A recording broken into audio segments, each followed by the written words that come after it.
মুসলমান জাতি তাদের কর্মদোষে দিনের পর দিন দরিদ্র হয়ে যাচ্ছে। হ্যাঁ, কারণ কি? তারা কোনো কাজ করে খেতে চায় না, বরং তারা দরিদ্র হতে চায়। কারণ কি? ওই যে জান্নাতের লোক দরিদ্র হলে তাড়াতাড়ি জান্নাতে যাওয়া যাবে, এই লোভ তাকে সর্বনাশ করছে। কিন্তু এই ব্যাপারটা তারা খেয়াল করে না। এটা যে কোরআনের বিরুদ্ধে যায় তা তারা বোঝে না। কোরআনে বলা হয়েছে যে আমি দিনকে করেছি, দিবাকে করেছি খাদ্য অন্বেষণ করার জন্য। এটা আছে সূরা নাবার 11 নম্বর আয়াতে। তারপর বলা হয়েছে তোমরা নামাজ শেষ করে জমিনে বেরিয়ে পড়ো, তোমাদের জন্য হরেক রকমের কাজ। এটাও কোরআনের কথা, কিন্তু মুসলমান সেটা করে না। না করার কারণে তারা দিনের পর দিন দরিদ্র হয়ে যাচ্ছে। তবে এই যে পৃথিবীতে যে এইগুলো আছে, এই যে আপনার উন্নত যে 10 বড় রাষ্ট্র আছে, এরা মূলত প্রাকৃতিক সম্পদের কারণে উন্নত। এই প্রাকৃতিক সম্পদগুলো বিলুপ্ত হয়ে গেলে এরা আবার দরিদ্রতার অতল গভীরে ডুবে যাবে আর কি। বুঝা গেছে বিষয়টা? কিন্তু তার অপর দিকে দেখবেন যারা উন্নত, এই যে ইহুদিরা বলেন, খ্রিস্টানরা বলেন, জাপানিরা বলেন, তাই না, চীনেরা বলেন, এরা উন্নত করে জানেন? তারা এত লোভী না, তারা কাজ করে। আপনি যদি ডেনমার্কে যান, আপনি যদি অস্ট্রেলিয়ায় যান, হ্যাঁ, চীনে যান, দেখবেন যে ওরা ক্লাস 8, 9 থেকে ওরা কাজ করা শুরু করে, কাজ করতে করতে করতে করতে কাজই করে, এবং একটা কাজ ওরা আজীবন ধরে করে। ঠিক আছে? কাজ করার কারণে তারা উন্নত। আপনি যদি দেখবেন যে জাপানের মেয়েরা, চীনের মেয়েরা, এমনকি ডেনমার্কের মেয়েরা, অস্ট্রেলিয়ার মেয়েরা, ওরা কৃষি কাজ করে, সবাই কাজ করে।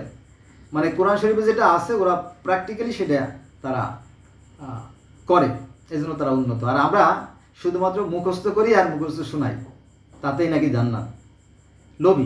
লোভের কারণে আমরা পিছিয়ে পড়ে আছি। দেখেন যে এই বিজ্ঞানীরা কত মহৎ, কত ভালো মানুষ।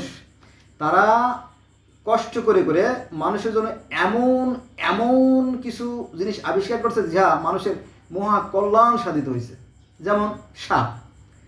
হাওয়াই দ্বীপ ছাড়া পৃথিবীতে সাপ নাই এমন একটা জায়গা পাবেন না।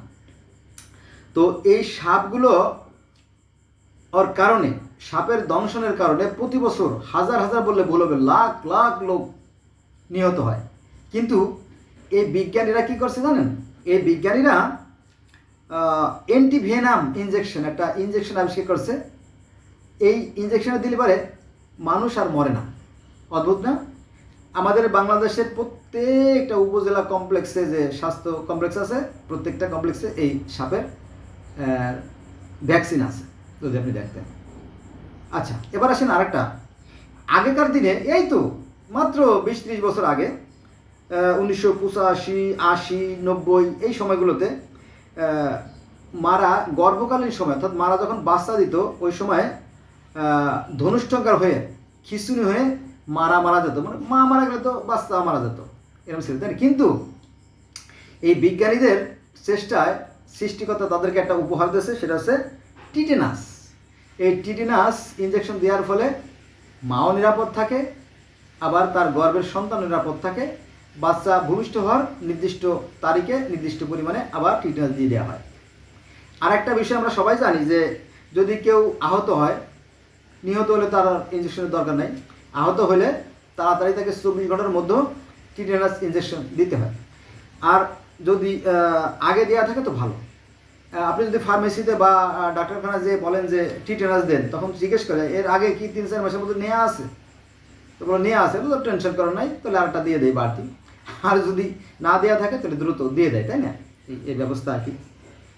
হ্যাঁ, তারপরে দেখেন যে যক্ষা। আগেকার দিনে যক্ষা হইলে কিন্তু মানুষ মারা যেত, নিশ্চিত মারা যেত।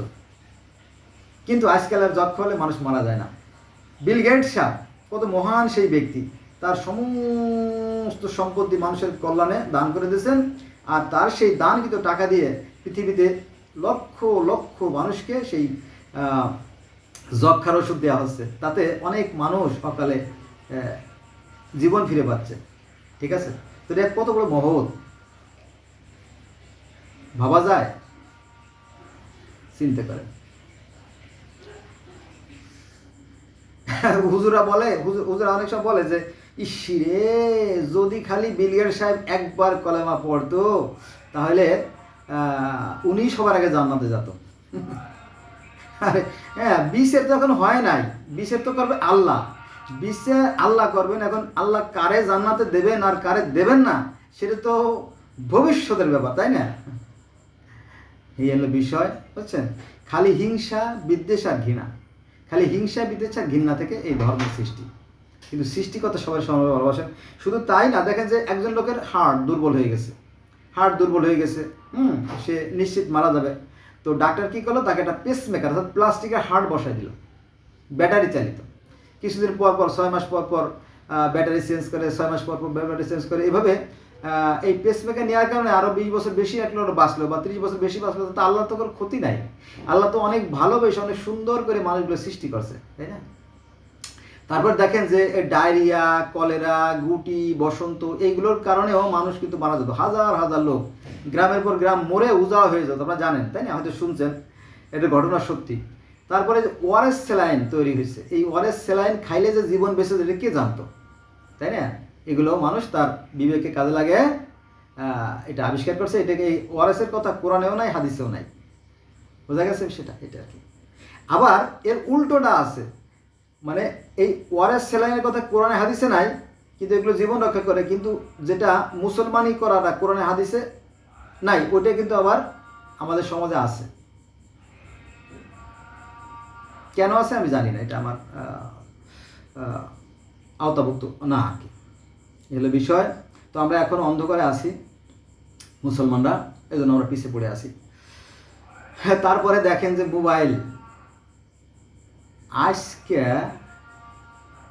আজকে বললে ভুল হবে, আজকে এক জায়গায় চোর ধরা পড়ছে, আমি বলবো না, চুরি করতে যে ধরা পড়ছে, তার বাপের নাম তার নাম বলতে পারবো, জায়গার নাম বলতে পারবো, কিন্তু আমি বলবো না, কারণ আছে। তো আপনারা জানেন যে সিসি ক্যামেরার কারণে কত চোর, কত ডাকাত, কত হত্যাকারী ধরা পড়তেছে, তাই না? তো আপনি কি সিসি ক্যামেরাটা সালাম দেবেন না?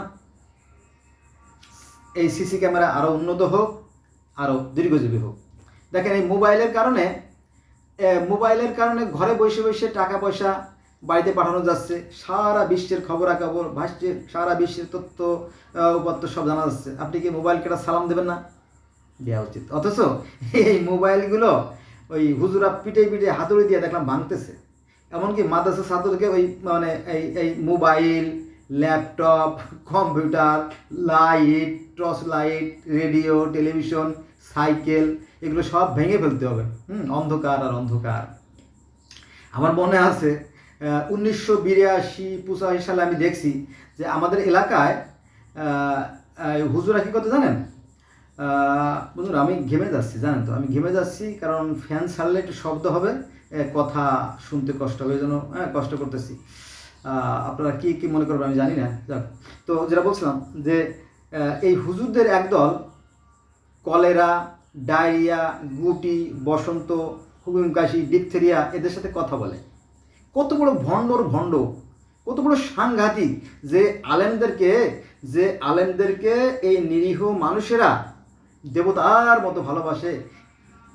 আমার কথা বোঝেন নাই? আবার বলবো? আচ্ছা ঠিক বলি, আবার বলি।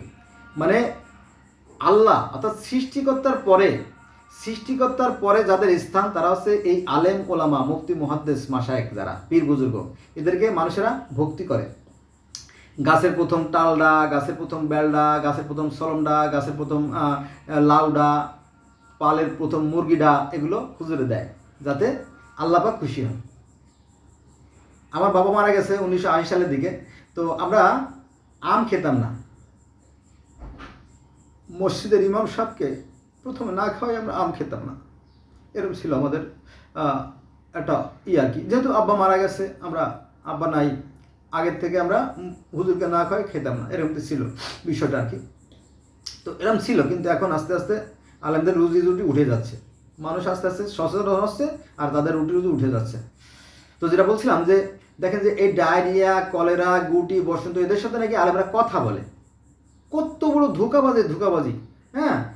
তারপরে ওই ডায়রিয়াকে বন্ধ দেওয়ার জন্য, যাতে ডায়রিয়া যাতে না আসতে পারে, বাড়িতে বা গ্রামে বা মহল্লায় ওই হুজুর কী করতো, সরিষা পড়িয়া ওই বন্ধ দিয়ে দিত, বন্ধ বলে, ঘর বন্ধ, বাড়ি বন্ধ, পাড়া বন্ধ বা গ্রাম বন্ধ। গ্রামেরা যদি একসাথে হুজুরকে ডাকতো যে হুজুর আমাদের গ্রামটা বন্ধ দেন, তাহলে 5 কেজি সরিষা পড়িয়া ফু দিত, আর পাশে 10 জন লোক হাঁটতো, আর হুজুর ঘুরে ঘুরে এগুলো পুরোটাই ভণ্ডামির ভিতরে পড়ে। তারপরে আপনার ওই যে সোটা চালান, বাটি চালান, আয়না তপন, ঘটি চালান, তারপরে আপনার পাটা চালান, হ্যাঁ, এগুলো এখনও আছে।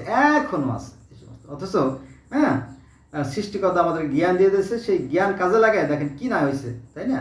বিভিন্ন জটিল জটিল রোগের যে সমাধান, হ্যাঁ, এক্সরের মাধ্যমে মহাকল্যাণ, আলট্রাসোনোগ্রামের মাধ্যমে মহাকল্যাণ, এনজিওগ্রামের মাধ্যমে মহাকল্যাণ, বিমানের মাধ্যমে মহাকল্যাণ, তাই না? আগে মানুষ হেঁটে হেঁটে হজে যেত, সাপে খাইতো, বাঘে খাইতো, এখন আর বাঘে খায় না।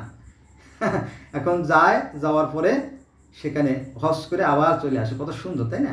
এগুলো কি মাধ্যমে সাথে হয়েছে? বিজ্ঞানের মাধ্যমে সম্ভব হয়েছে। বিজ্ঞান মানে জ্ঞান। সৃষ্টিকর্তা আমাদেরকে যে জ্ঞান দিয়েছে, সেই জ্ঞানটাকে কাজে লাগানোর নামই হচ্ছে বিজ্ঞান। কিন্তু এই মুসলমানরা এই বিজ্ঞান চর্চা করতে রাজি না, তারা গরিব হতে রাজি, কারণ গরিব হইলে তাড়াতাড়ি জান্নাতে যাওয়া যাবে, তাদের হিসাব সহজ হবে। এই লোভটা আমাদেরকে ধ্বংস করে দিয়েছে, ঠিক আছে? এই যে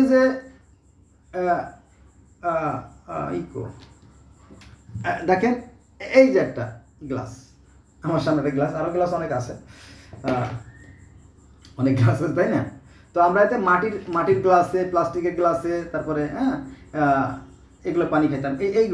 এই কাজ যখন আবিষ্কার হয় এই কাজ যখন প্রথমে আবিষ্কার, একটা গ্লাসের দাম কত, 40 টাকা বা 20 টাকা। তো এইগুলো লক্ষ লক্ষ টাকা বিক্রি করতো ইংল্যান্ডের মানুষরা, কারণ দেখতে তো অনেক সুন্দর। লাখ টাকায় দেয় এই কাঁচের যে এইগুলো মালাগুলো কিনতো, অনেকেই জানে না।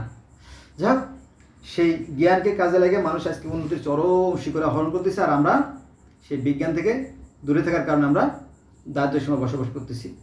যেটা আগে বলছিলাম, আবার বলি, সেটা হচ্ছে যে পৃথিবীতে 195টা রাষ্ট্র আছে, এর মধ্যে 57টা আছে মুসলিম রাষ্ট্র, সবাই প্রায় দরিদ্র। এর মধ্যে 10-12টা রাষ্ট্র আছে ধনী, সৌদি আরব, কুয়েত, কাতার, বাহরাইন মিলে, তাও কি প্রাকৃতিক সম্পদের কারণে, কারণ এরা এদের বিবেককে কাজে লাগায় না, এরা বিজ্ঞান চর্চা করে না। বিজ্ঞান চর্চা না করা পর্যন্ত আস্তে আস্তে এভাবে ক্ষয়িত হতে থাকবে, ধ্বংস হয়ে যাবে। আসুন আমরা সৃষ্টিকর্তার দেওয়া যে জ্ঞান, এই জ্ঞানের নামে হচ্ছে বিজ্ঞান। আমরা সৃষ্টিকর্তার যে জ্ঞানকে কাজে লাগাই, আমরা আমাদের চারিপাশকে সুন্দর করি, তাতে বহুত ফায়দা আছে, কল্যাণ আছে। ধন্যবাদ সবাইকে।